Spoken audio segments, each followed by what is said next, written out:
নমস্কার বন্ধুরা, মিটমিরা চ্যানেলে আপনাদের সকলকে জানাই স্বাগতম। আশা করি আপনারা সকলে ভালো আছেন। তো আসুন, আজকে আপনাদের জন্য নিয়ে এসেছি নতুন একটি রেসিপি। তো আজকে নিয়ে এসেছি নবরাত্রির স্পেশাল সাবুদানার বড়া। তো এখানে আমি 500 গ্রামের মতো সাবুদানা নিয়ে নিয়েছি। তো সেটাকে আমি 3 ঘন্টা আগে একটু ভিজিয়ে রেখেছিলাম। তো এতক্ষণে সাবুদানাগুলো দেখুন গলে গেছে একদম। আর আমার এটা বানাতে যা যা লাগবে, এখানে আমি সেদ্ধ করা আলু নিয়ে নিয়েছি। আলুটা আগে থাকতেই সেদ্ধ করে নিয়েছি। আর লাগছে কারি পাতা, ধনে পাতা আর কিছুটা বাদাম। তো বাদামটাকে আমি একটু পেস্ট করে নিয়েছি। আর লাগবে চিলি ফ্লেক্স। তো আসুন শুরু করছি এটা বানানো। প্রথমে আলুগুলোকে ম্যাশ করে নেব ভালো করে। তো একটা বোলের মধ্যে আলুগুলোকে নিয়ে নিচ্ছি।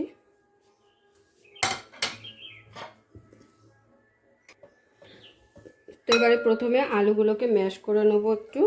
তো খুব ভালোভাবে ম্যাশ করে নেওয়া হয়ে গেল আলুগুলোকে। এবারে এর মধ্যে এই সাবুদানাগুলো দিয়ে দেব।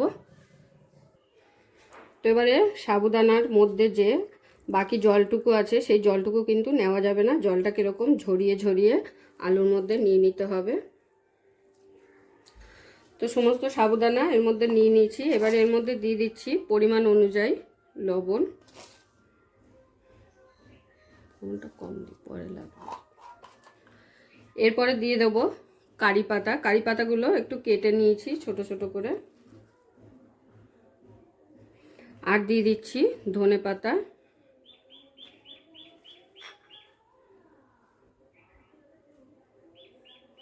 আর দিয়ে দিচ্ছি বাদামের যে গুঁড়োটা করে রেখেছিলাম সেটা। আর দিয়ে দেবো এর মধ্যে একটু চিলি ফ্লেক্স।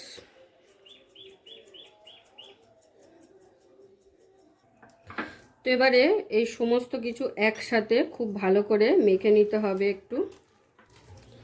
তো দেখুন তাহলে খুব সুন্দরভাবে মেখে নেওয়া হয়ে গেছে।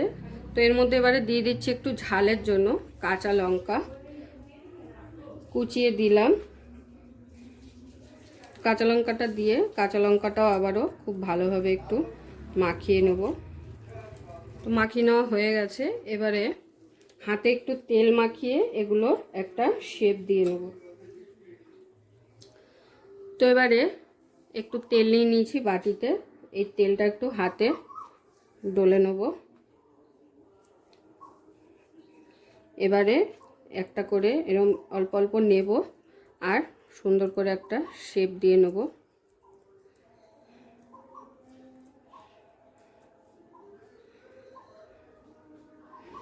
ঠিক এইভাবে শেপটা দিয়ে তৈরি করে নেব আগে প্রথমে সবগুলোকে, তারপরে একটা একটা করে ভেজে নেব।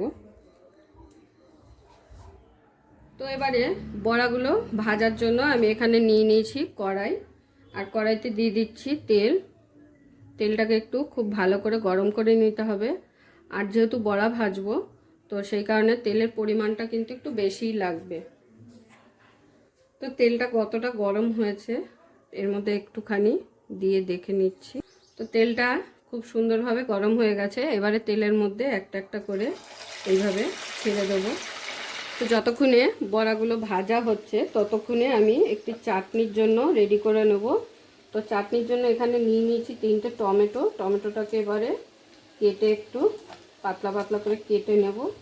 তো এরকম পাতলা পাতলা করে টমেটোগুলোকে সব কেটে নেব আগে।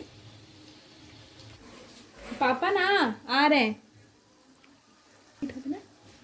তো দেখুন এতক্ষণে কিন্তু এক পিঠ সুন্দর লাল লাল করে ভাজা হয়ে এসেছে। আমি এবারে সবগুলোকে একটু উল্টে দেব। তো দু পিঠটা খুব ভালো করে একটু লাল লাল করে ভেজে নিতে হবে। তো এবারে চাটনিটা বানানোর জন্য আমি এখানে নিয়ে নিয়েছি একটি প্যান। তো প্যানটা গরম হয়ে গেছে। প্যানের মধ্যে এবারে দিয়ে দিচ্ছি তেল।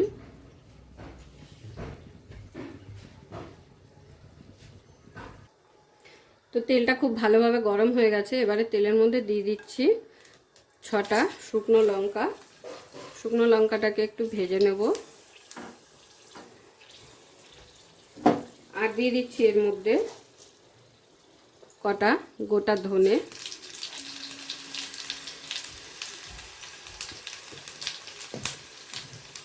ধনেটাকে একটু নেড়ে চেড়ে নিলাম।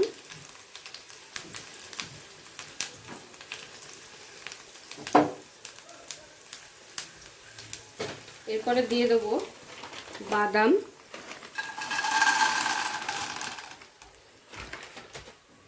বাদামটাকে ফোড়নের সাথে ভেজে নেব ভালো করে। বাদামটা কিছুক্ষণ নেড়ে চেড়ে দেওয়ার পরে এখানে দিয়ে দিচ্ছি কেটে রাখা টমেটোগুলো।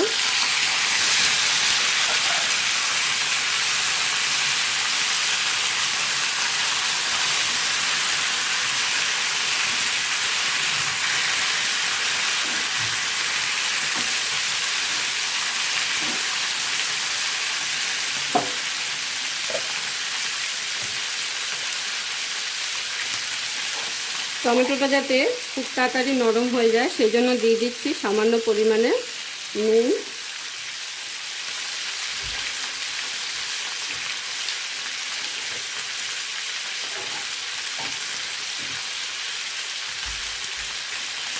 নুনটা দেওয়ার পরে একটু নেড়ে চেড়ে দিয়ে এটাকে একটু গ্যাসের ফ্লেমটাকে কমিয়ে রেখে সেদ্ধ হতে দেব, যাতে টমেটোটা ভালোভাবে সেদ্ধ হয়ে যায়।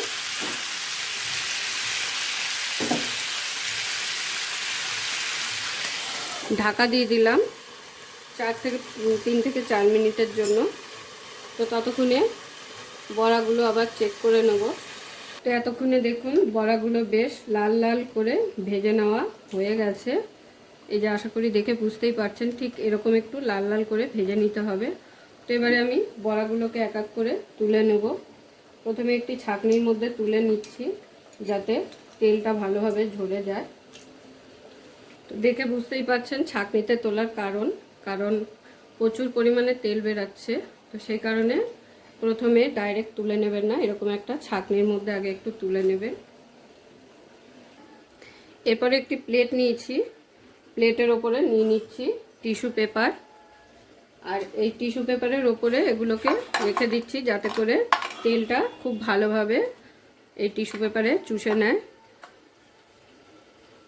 তো দেখেই বুঝতেই পারলেন খুব সহজেই এই সাবুদানার বড়াটা কিন্তু ঘরে বসেই বানিয়ে নিতে পারবেন। যারা নবরাত্রি উপোসে আছেন বা উপোস করছেন তাদের জন্য স্পেশালি বলছি, তারা কিন্তু এইটা বানিয়ে একবার ট্রাই করে দেখতেই পারেন। খুবই স্বাদ লাগে খেতে সাবু দিয়ে। তো এবারে একইভাবে বাকিগুলো ভেজে নেব। তো বাকিগুলো একইভাবে দিয়ে দিচ্ছি। এবারে চাটনির প্রিপারেশনটা একটু দেখে নেব। তো দেখুন নুন দেওয়াতে এতক্ষণে টমেটোগুলো খুব সুন্দরভাবে গলেও গেছে।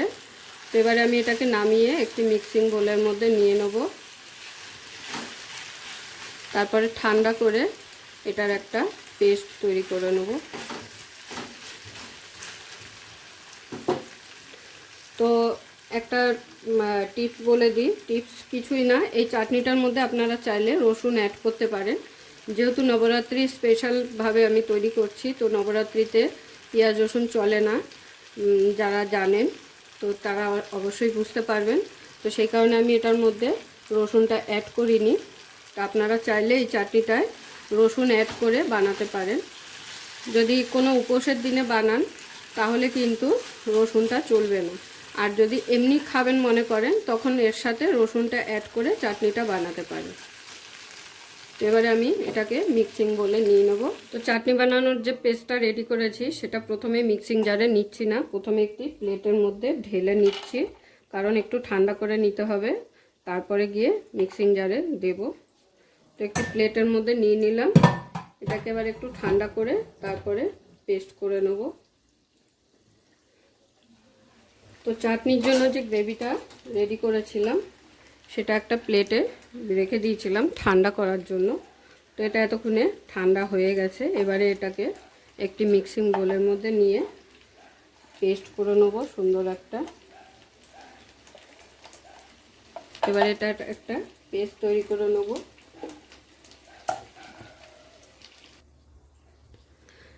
তো চাটনিটার একটা মিহি পেস্ট তৈরি করে ফেলেছি। এবারে এটাকে একটি বোলের মধ্যে নিয়ে নেব। এবারে এটার মধ্যে দিয়ে দেবো একটু তড়কা।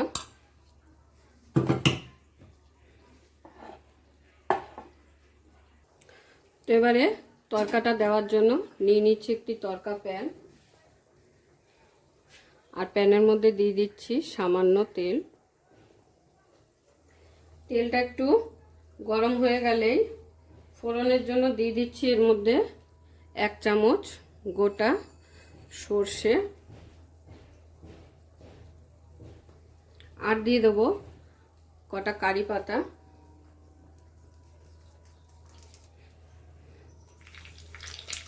এবারে তরকাটাকে একটু নেড়ে চেড়ে নেব। দিয়ে দিচ্ছি 2টো শুকনো লঙ্কা। তো তরকাটাকে খুব ভালো করে একটু ভেজে নিয়েছি, লঙ্কাটা যাতে একটু লাল হয়ে যায়, নালে দেখতে ভালো লাগবে না। এবারে কি করব, এই যে চাটনিটা বানিয়েছি এই চাটনির ওপরে এই তরকাটা দিয়ে দেবো।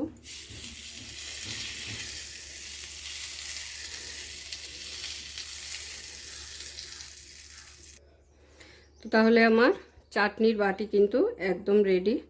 তো দেখে বুঝতেই পারছেন কতটা সুন্দর লাগছে, আর খেতেও অতটা ভালো লাগবে, লোভনীয় হয়েছে। তো আমার বড়া আর চাটনি দুটোই একদম রেডি। তো আজকের রেসিপিটা আপনাদের কেমন লাগলো অবশ্যই সকলে কমেন্ট করে জানাবেন। নবরাত্রি স্পেশাল সাবুদানার বড়া আর তার সঙ্গে চাটনি। তো তাহলে দেখুন আমার সাবুর বড়া একদম রেডি।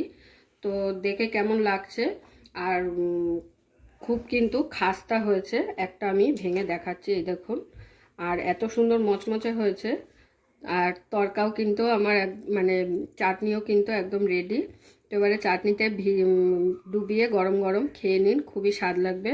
আর নিরামিষের দিনেও অবশ্যই এটা ট্রাই করতে পারেন, আশা করি আপনাদের ভালোই লাগবে।